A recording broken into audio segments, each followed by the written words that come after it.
बिस्मिल्लाहिर्रहमानिर्रहीम। अस्सलाम वालेकुम व्यूवर्स, उम्मीद करती हूँ आप सब लोग ठीक ठाक होंगे, खैर खैरियत से होंगे। तो आज की वीडियो में मैं आप लोगों के साथ शेयर करने जा रही हूँ बहुत ही मज़ेदार करेले गोश्त की रेसिपी, जो कि मिनटों में बन के तैयार होती है। अब आप लोगों को बहुत ज़्यादा टाइम नहीं लगेगा। करेले कड़वे क्यों रह जाते हैं, इस वीडियो में आप लोगों को कंप्लीट गाइड करूँगी। करना आप लोगों ने क्या है, वीडियो अंत तक देखना है। चैनल पर नए हैं तो मेरे चैनल को ज़रूर सब्सक्राइब कर लीजिए और बराबर में लगे बेल आइकन को दबाने से आपको मेरी रेसिपीज़ का नोटिफिकेशन मिल जाया करेगा।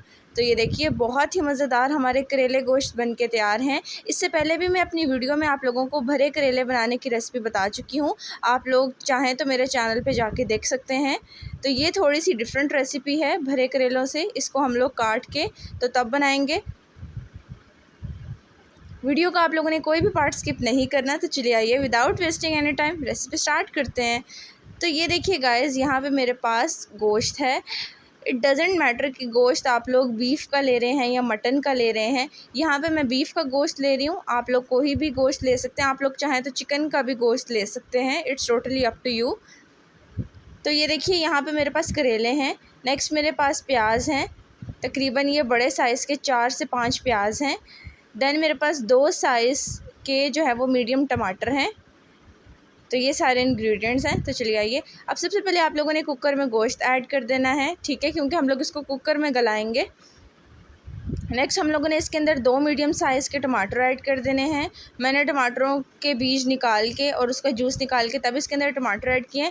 अब उन प्याज़ों में से आप लोगों ने 2 मीडियम साइज़ के प्याज ऐड कर देने हैं, यानी कि आप लोगों ने 3 टेबलस्पून अनियंस इस स्टेज पे ऐड कर देना है। देन आप लोगों ने 1 टेबलस्पून भर के लहसुन अदरक का पेस्ट इसके अंदर शामिल कर देना है।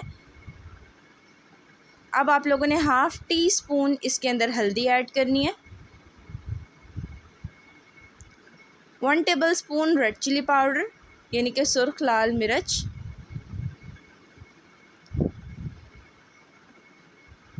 अब नेक्स्ट आप लोगों ने 1 टेबलस्पून भर के धनिया पाउडर ऐड कर देना है, यानी कि कोरिएंडर पाउडर। अब हस्बे ज़रूरत नमक ऐड कर दें। यहाँ पे मैं 1 टेबलस्पून भर के नमक ऐड कर रही हूँ। आप लोग अपने टेस्ट के अकॉर्डिंग ज़्यादा या कम नमक कर सकते हैं। अब आप लोगों ने इसके अंदर पानी ऐड कर देना है। तकरीबन 1 गिलास के करीब आप लोगों ने पानी ऐड करना है, क्योंकि हम लोगों ने गोश्त को बहुत अच्छे तरीके से गला लेना है। अगर तो आप लोग चिकन के गोश्त में बना रहे हैं तब आप लोगों को कुकर लगाने की बिल्कुल भी ज़रूरत नहीं है। बीफ या मटन ले रहे हैं तो तब तो ऑब्वियसली आपको ज़रूरत है। तो देखिए, नेक्स्ट स्टेप हम क्या करेंगे कि करेले ले लेंगे। अब आप लोगों ने करेलों के ऊपर और नीचे वाले पार्ट को इस तरीके से कट कर देना है, जैसे कि आप लोग वीडियो में देख सकते हैं। अब आप लोगों ने इसको सेंटर से कट लगा लेना है। इस तरीके से सेंटर से आप लोग कट लगाएंगे। अच्छा गाइस, छुरी का तेज़ होना ज़रूरी है। आप लोगों ने तेज़ छुरी लेनी है ताकि ये इजीली कट हो सके। अब इसके जो करेले के बीज हैं सेंटर से, इसको हम अपनी उंगलियों की मदद से इस तरीके से निकाल लेंगे, ठीक है। तो ये देखें, मैं आज की रेसिपी में आप लोगों को बताऊंगी आप लोगों के करेले क्यों कड़वे बनते हैं, आप लोग बग़ैर कड़वाहट के करेले किस तरीके से बना सकते हैं। ये टिप मैं आप लोगों को आज बताने जा रही हूँ। अब आप लोगों ने क्या करना है, जब आप लोगों ने करेलों को इस तरीके से कट कर देना है। ये देखें, क्योंकि ये हम भरे करेले तो नहीं बना रहे, तो अब हम लोग करेलों की कटिंग कर देंगे। अब इसके अंदर हम लोग नमक लगा देंगे। 1 टेबलस्पून भर के आप लोगों ने नमक लगा देना है। 25 मिनट के लिए इसको छोड़ देना है मसल के। सबसे पहले आप लोगों ने इसको मसल लेना है अच्छे तरीके से। 25 से 30 मिनट के लिए इसको छोड़ दें और फिर आप लोग करेले वॉश कर लीजिए, ठीक है। तो ये टिप लाजमी आप लोगों ने फॉलो करनी है, इससे आपके करेले बिल्कुल भी कड़वे बन के तैयार नहीं होंगे। तो ये देखिए, 25 मिनट के बाद मैंने करेलों को बहुत अच्छे तरीके से धो लिया था। अब नेक्स्ट स्टेप की तरफ चलते हैं। अब आप लोगों ने एक कढ़ाई में ऑयल ले लेना है, तकरीबन 1/2 कप के बराबर।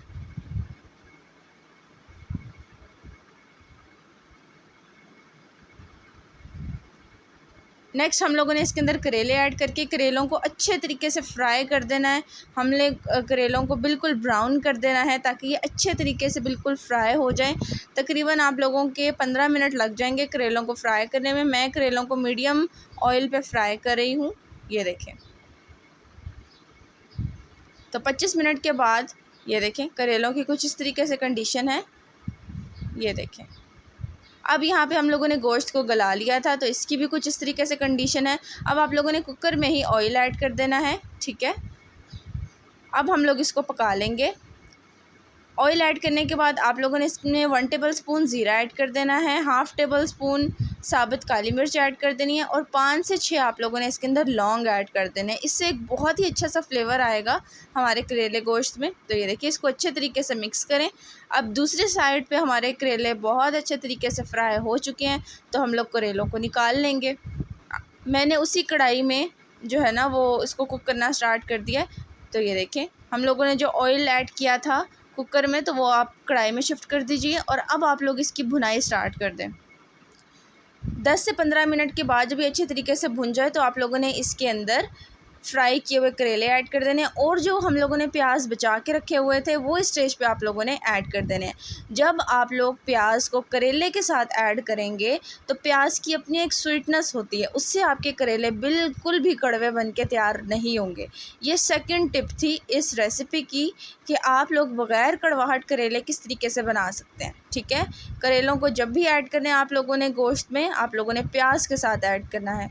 अब आप लोग इसको अच्छे तरीके से मिक्स कर दें जब तक कि प्याज अच्छे तरीके से सॉफ़्ट हो जाएं, क्योंकि अब हम लोगों ने बस प्याज को अच्छे तरीके से सॉफ़्ट करना है और इतना पकाना है कि ऑयल ऊपर आ जाए। ये ऑलरेडी हमारी डिश पक चुकी है, गोश्त जो है वो ऑलरेडी पक चुका है और जो हमने इसके अंदर करेले ऐड किए हैं वो भी फ्राई किए हुए करेले ऐड किए हैं।